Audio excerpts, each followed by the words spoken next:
Hello, Gemini, and welcome to your reading. Today, we're going to be focusing on our Geminis that are in a relationship. All right, so we're going to take a look and see where your relationship is going, what needs to be worked on, some emotions that may come up, some thoughts, so on and so forth. This is all for the month of July. We're going to do a 12-card spread. And before I begin this reading, I do want to mention that information on private paid readings will be listed in the description box, as well as information on how to win a free reading giveaway. Also, you can find me on Purple Ocean at Ruled by Temperance. And let's begin. So we're going to get 12 cards here for Gemini.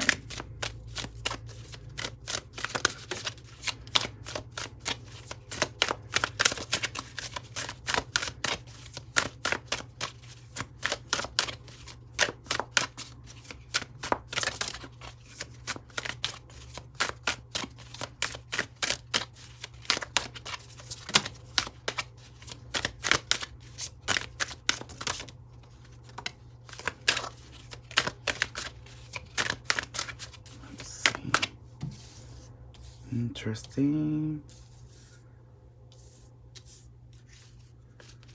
Let's get 4 more.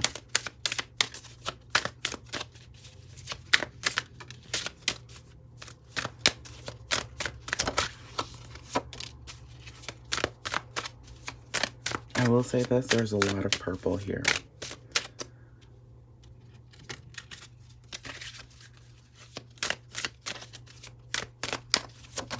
Purple in this word, so we may have an extra, which is totally fine. We're gonna stop. So let's look and see what we have here.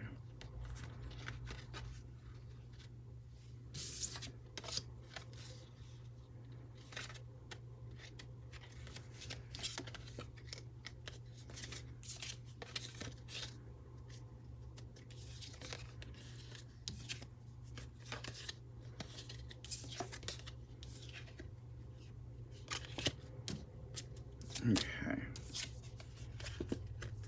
A lot of queen energy here. I kind of want to put the queens together here. So we have the Queen of Wands. We have Queen of Swords.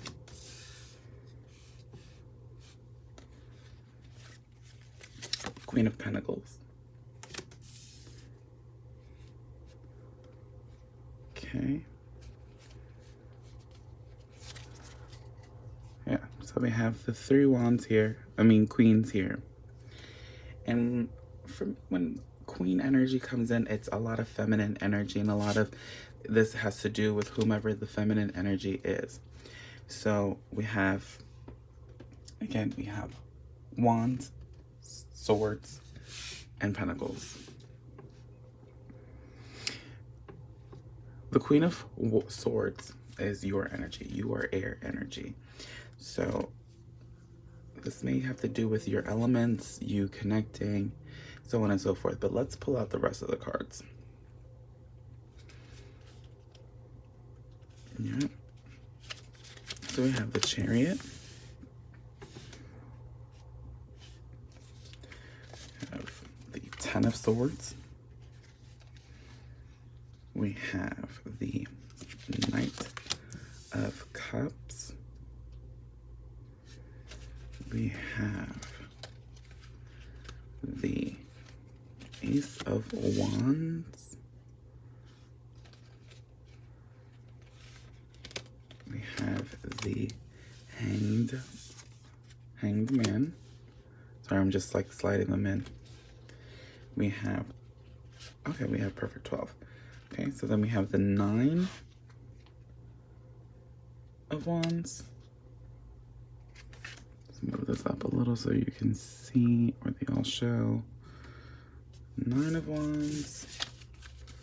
We have the 9 of Cups.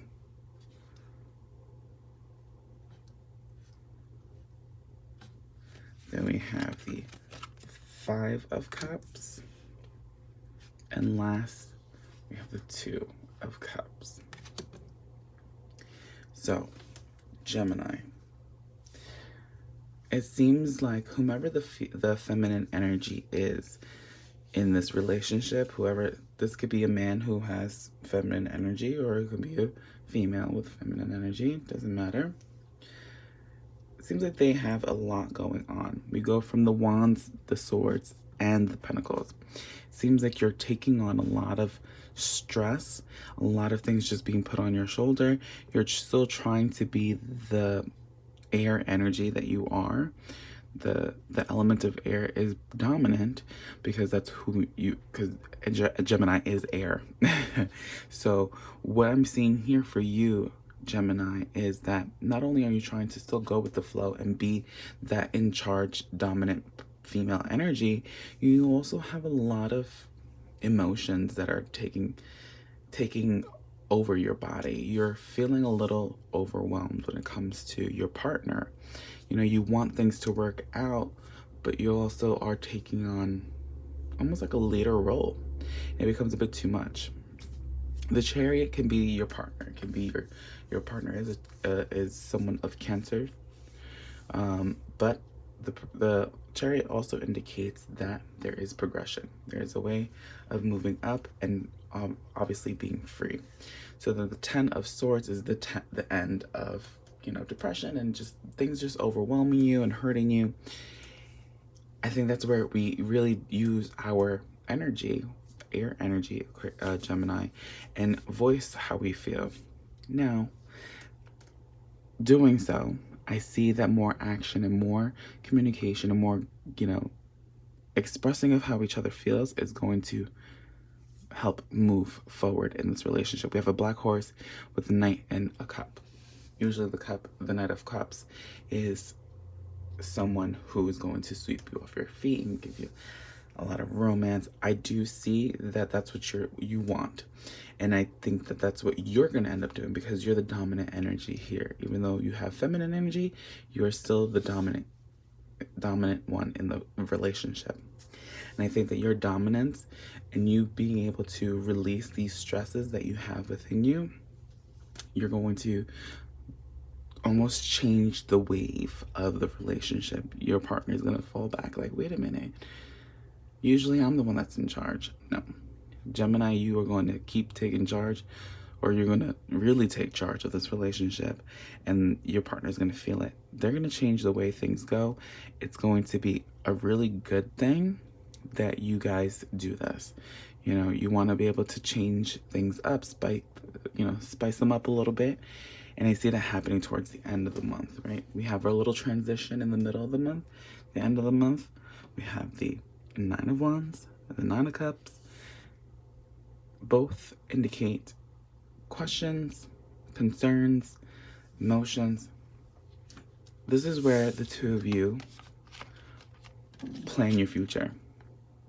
What it is exactly you want from them, and what exactly is going to make you feel good within the relationship. How do you bring things and spike things up? How do you make yourself feel great, right? So Nine of Wands is your questions that you have for your partner. The Nine of Cups is your trophies that you want to put up of the relationship. What do you guys want to do? Do you want to spice up your sex life? Do you want to go out more? Do you want to just, you know, do more things together? Stay home together? What exactly do you want more from this relationship? The both of you are going to sit there, plan it, and plot it, and make it happen. So you're going to start transitioning that towards the end of the month into the following month of August. So then we have here the Five of Cups and the Two of Cups, which is sometimes concerning when you see the Five of Cups because it means that there's not focus. And I think that does take part into your decision making. You're going to try to plan according to his feelings, and you don't want to. You're so concerned about how he's going to feel if you say, oh, let's go to Disneyland, just as an example. And he's like, oh, Disneyland, what? No, you guys both have to sit there and make an agreement on what you both like to do. Not because he doesn't like Disneyland, you can't go to Disneyland. You know what I mean? So if you want to go to Disneyland and he wants to go to Hershey Park, you guys can figure it out. Sorry for the childlike analysis, but it was the first thing that came to my mind. So you both have to make an agreement. Like maybe we can go one weekend to Hershey Park and the other one to Disneyland. Mind you, both places are like total opposites from each other. But you know, you plan. One time we go here, the next time we go here. Plan to make each other happy. Make the relationship last. Make the relationship work. All right, and I see that happening. And then the Two of Cups here is just that. You both love each other and become a happy couple again. And that's what our goal is. Okay? So that is your reading, Gemini, for the month of July. And I hope this reading does resonate with you. And if so, please hit that like button, comment down below, subscribe to my channel, follow me on Instagram at Ray_of_Temperance. Find me on Purple Ocean under Ruled by Temperance. I can do readings for you there. I can do private readings for you, which you can find information in the description box, or just go into the description box, see how you can win a free reading. All right. So may you be filled and guided with peace, love, and serenity. Bye.